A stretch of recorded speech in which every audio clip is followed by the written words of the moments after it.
They told me family comes first, until my bank account told me otherwise. I noticed it on a Thursday night. A series of small transfers, each one seemingly innocent. Loan repayment, business expense, urgent vet bill. Alone at my kitchen table, I added them up. The total made my stomach turn. There wasn't a single massive theft, just a slow, precise starving of my accounts until, eventually, there was nothing left. At first, I imagined fireworks. I pictured storming into my sister's house, slamming drawers, throwing accusations like confetti. I saw my brother stammering apologies while my mother tried to smooth everything over with syrupy guilt. I drafted 50 furious messages and deleted them all. The cheap satisfaction of a public scene would feel good for a minute, but it would leave me with nothing but noise. I wanted something cleaner, truth, accountability, a way to make sure it never happened again. So I hired a lawyer and a forensic accountant and channeled my anger into action. Step 1. Stop the bleeding. I changed passwords, blocked cards, transferred the remaining funds into accounts only my attorney could access. Petty? Yes, but necessary. Petty because my life had been reduced to watching numbers. Necessary because you can't fight thieves with feelings. Step 2.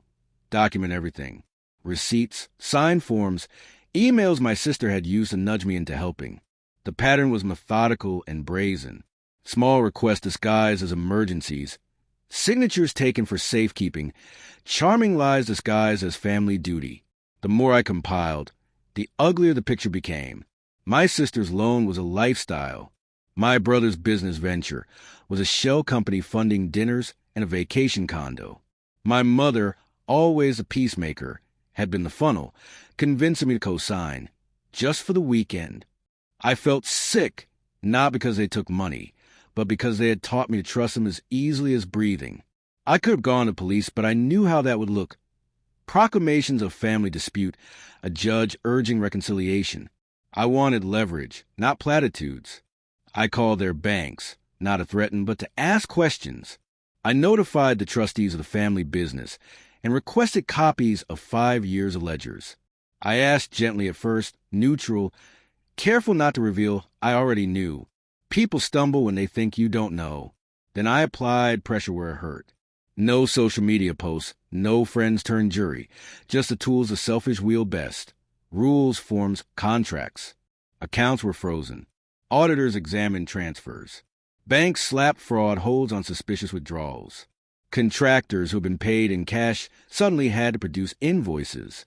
Paperwork multiplies into consequences. Family dinners became quiet. My sister sent small, frantic texts begging me to come home and talk. I entertained none of it.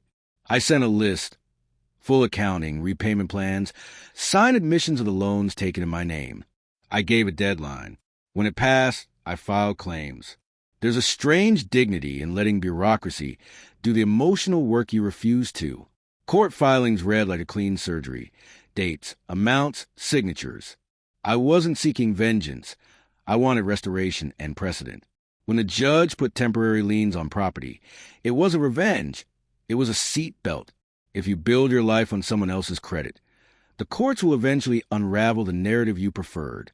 People ask why I didn't just forgive.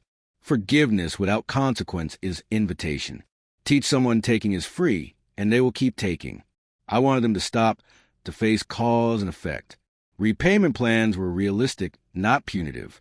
Jobs were suggested, not handed out. Boards were reconstituted with independent directors who could no longer approve family siphons. Business relationships were audited, repaired honestly or closed. Social consequences hit harder than any court order. Cousins who once eagerly accepted invitations stopped calling. Donor lists shrank once auditors presented clear accounts. Reputation is currency, and when it erodes, perks vanish. When my sister finally sat across from me in a conference room to sign the settlement, she placed her hands on the table like handling fragile glass. "We were desperate," she said. "We thought you'd understand."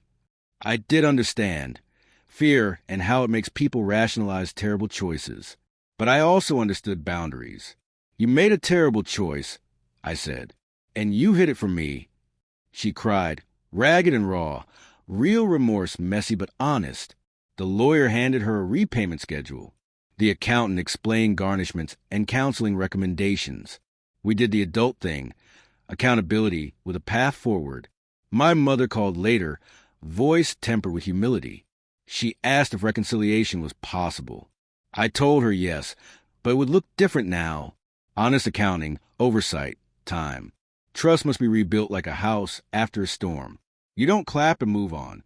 A year later, I sit at a small table with my daughter, coloring beside me. The suitcases on my porch are gone. My bank balance is cautious, but healthy. Lawsuits settled into manageable payments. My sister's car is paid off in audited installments. My brother works the days he once claimed he couldn't handle. They show up at family meals and my daughter's school plays, awkward but present. Their thanks now sound real. I don't tell this story for applause. I tell it because kindness is often mistaken for weakness. Quietly dismantling what they built on my ruin didn't make me cruel. It made me the person who stepped between my family and slow destruction. I rebuilt the guardrails, not to punish forever, but to protect the next generation.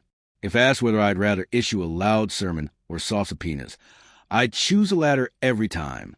Loudness makes stories. Paperwork makes change.